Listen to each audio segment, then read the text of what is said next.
The PST-1200 is our pneumatic sensor transceiver, and it improves the accuracy of ported clutch-operated pulse tools. The PST-1200 is compatible with the Global 400 and Global 400 MP torque controllers. This powerful combination maximizes tool accuracy while improving throughput. It comes in two configurations. There's a battery-powered configuration, part number 10514, and a hardwired configuration, part number 10515.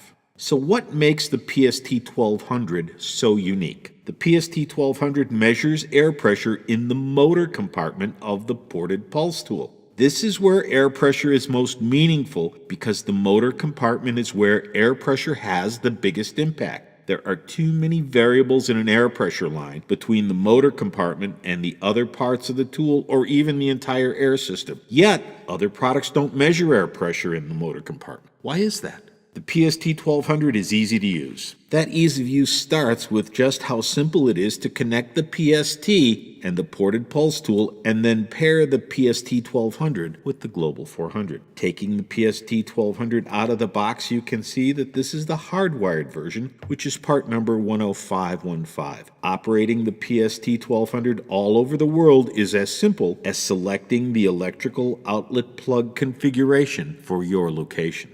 Compress the retention ring on the connector on the end of the blue air tube to remove the connector. Now that the blue air tube has no connector, compress the retention ring on the ported pulse tool and insert the blue tube until it will go no further.